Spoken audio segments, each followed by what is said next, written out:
Good afternoon, I am Mr. Ish. You are joining me for this interesting video here on Venn diagrams, and this will unfortunately be slightly longer of a video, longer than I would hope, but the topic is such that it requires the amount of time that we will give to it.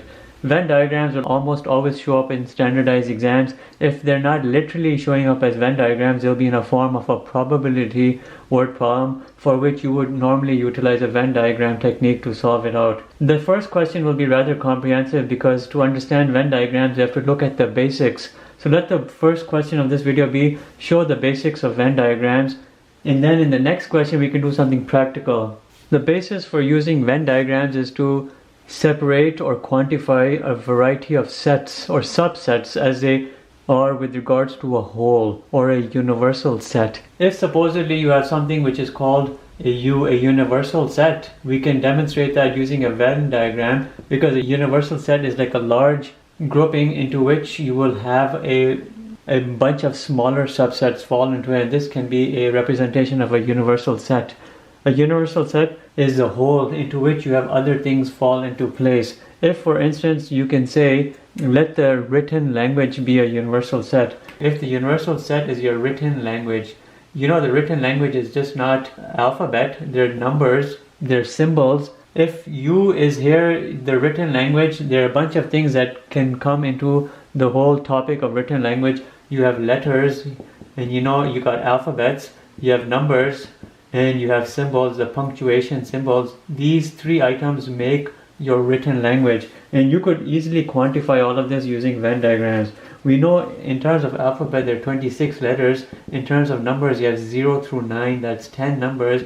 And if you look at your keyboard on your computer, the keyboard, there are a total of 32 symbols. You can count them out, the punctuation symbols.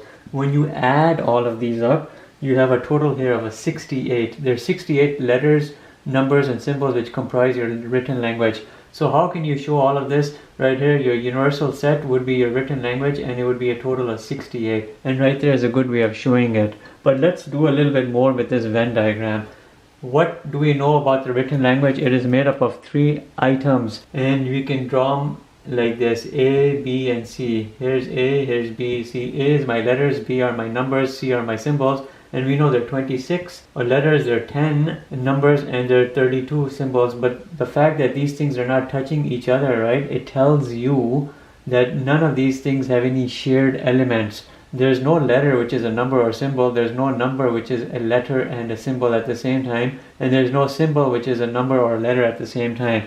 And you can also say that A, which are your letters, are an element of the universal set, which is your written language. You can say B is an element of the universal set, your written language, because it's a part of it.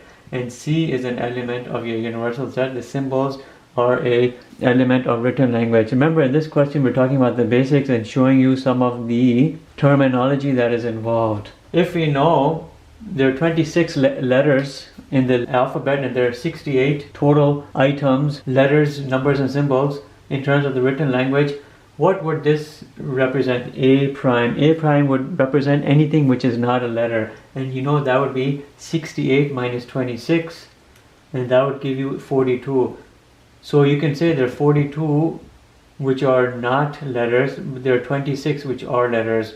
And you can also negate this by doing a double prime. These are your not letters, but when you negate it again, then it means you're looking at only your letters, and that's 26. The total of your A, which is your letters, and those which are not your letters should equal to your total, which in this case is 68. If you don't see this, let me explain that to you again. If A represents letters and anything that is not A, remember we can call this as not A, alright? And you can symbolize that as A. If A are your letters and the not letters are your remaining 42 items, which are your numbers and symbols, the total of these two will equal your universal set, which is your written language, and that'll be 68. Let's look at this situation over here. You have a universal set in which you have a smaller subset A and even smaller subset B. What does this indicate? It tells you there's some elements of B which are always found in A, and some elements of A which are always found in U. How can we use this or develop this in terms of an example? How about this? Let B equal to your vowels, and then let A equal to your entire alphabet, and then U can be your written language. Alright, and then you can see exactly how this plays out. All vowels are alphabets, but not all alphabets are vowels because you have some consonants which are not vowels. But all of these are part of your written language. You can say B is an element of A and A is an element or subset of U. And that's the order you would look at it. These would be your vowels. Vowels fall into your alphabets and your alphabets fall into your written language. Now it gets a little interesting. We have a certain universal set in which you have two subsets and these subsets share a commonality. This is my A and this right here is my B. How can we write this in terms of a terminology? We can say we have A union B. And here we're looking at the word union. What it means is that A shares elements with B and B shares elements with A. And there's a certain intersection over here which occurs in which some elements are in part of both A and B. And you can show that this total union over here is A union B, but you would shade everything because you're looking at all of this combined. And when you're looking at all of this combined, you're looking at A union B, which means elements which are part of both A and B. When you're looking at this universal set in which you have two subsets A and B, and now you're only focusing only on this part right here, then here you have to use a different type of symbol, and this is the symbol right over here. The intersection of A and B leads you to have this. The union of those elements which are found only in A and in B, in both of those, and that's your intersection of these two sets to give you this value right over here, and that's the intersection of A and B. We'll look at two more basic examples, then we'll put all of this into a good unifying question, and that'll make it all the more meaningful. If you're looking at something like this, here's my A and here's my B, and now we're shading everything outside A and B. What are we really doing over here? Well, you know, if you're looking at everything over here, we're looking at the union of A and B. You know that because I've shown you this. But if you're not looking at this anymore, but you're looking at everything else, then you're looking at this, which means you're looking at not union of A and B, which is not here in both A and B and not being shared by both A and B, and you're looking at everything else, then this is what you're looking at, and that's how you would signify it. Not A union B. And here is the last one we'll look at before we do actual examples. This right here is A, this here is B. Now, what we're looking at in terms of shading are the things which apply is all of this and everything out here. And what have I not shaded at all? I haven't shaded this intersection point. This remains unshaded. We know generally that shaded area or this intersection point would normally be intersection of A and B, that intersection. But if that's not shaded and you're looking at everything else, then you're looking at not intersection of A and B. So you could really say it as you're looking at everything in this universal set except for that which is the intersection of A and B, the intersection of A and B. So you're looking at everything other than this area, and that would be in terms of a probability that you would find. And we will look at all of this in the next question, how all of this plays together in terms of quantities. Alright, this right here will be our universal question, which we look at the second question, but it'll cover everything almost that we've talked about. We have a class which has 10 girls. Of these, 5 are in no club of any kind. So we have 5 girls who are not participating in any of the school clubs. But we know that 4 are participating in a science club and 3 are participating in a debate club, and we have to analyze all of this, and I'll show you how you can do it. So let's identify what we have in terms of numbers. We have 10 total. We'll put 10 as our total. We have 5 who are in no club. 5 girls who are in no club of any kind. What does that tell you? That in terms of club participation, there have to be 5 girls who are in clubs. But check this out. We have 4 who are in science and 3 are in debate. When you do 4 plus 3, you get a 7, and doesn't really check out very well with this because we're looking at 5 who are in clubs, but here we're seeing 7 of them are in clubs, science and debate. What does that mean? There must be some double counting. There must be 2 girls who are in both science and in debate club. How can you analyze this? And the best way to analyze this is by means of a Venn diagram, and this will put the concepts I've talked about or showed you into effect, and this is how it will play out. We'll create a universal set. The universal set is not the total number of students in the class, it's the total number of girls, which are 10 girls, alright? We know 5 of these are not in any club, but we know 5 must be in a club, and we have only 2 clubs mentioned. One of those is a science club, let's just call that S, and one of them is a debate club, we'll call that a D. Well, we know there are 4 in the science and there are 3 in the debate, but there are only 5 who should be total in any form of a club. But that gives me a 7 minus 5, 2 who are being shared in terms of 2 students who are in both clubs, right? And we'll use here both. There are 2 students who are in both clubs. Let's just actually put numbers over here. It'll be more meaningful. We won't shade. We know there are 2 students who are in both clubs because we do 4 plus 3 are 7. 7 minus 5 who are in clubs. That's a 2. But we know there are 4 who are in science club. If 2 are taken out of here in terms of 4, then there must be 2 which remain in the science club, right? And if there are 3 in the debate club and 2 are picked out over here because they're sharing both science and debate, that tells you there's only 1 who is in the debate club and only in the debate club. So how do we analyze all of this? We know there are 5 who are in no club of any kind.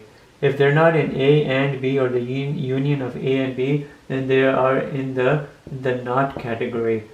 If they're not in science, they're not in, let's actually use the proper letters over here. If they're not in the union of science or the debate club, then they must be out of that, and that right there equals 5. If they are within either of these clubs and they are in the union of science and in the union of the debate club, and that equals the 5 students who are in the debate and science club. But we know there are 2 students who are sharing both, or they participate in both, so that's the intersection of those 2 subsets, and that gives you a 2 over there. We know there's a total of 10 students. So how can we start analyzing probabilities? And this is how we'll do it. If there are 4 students in the science club, this verifies it because you have 2 plus 2, that's a 4. If there are 3 students in the debate club, this again verifies it. There's 2 and there's 1, that's 3. 1 just happens to be purely in the debate club, but the other 2 happen to share participation with the science club.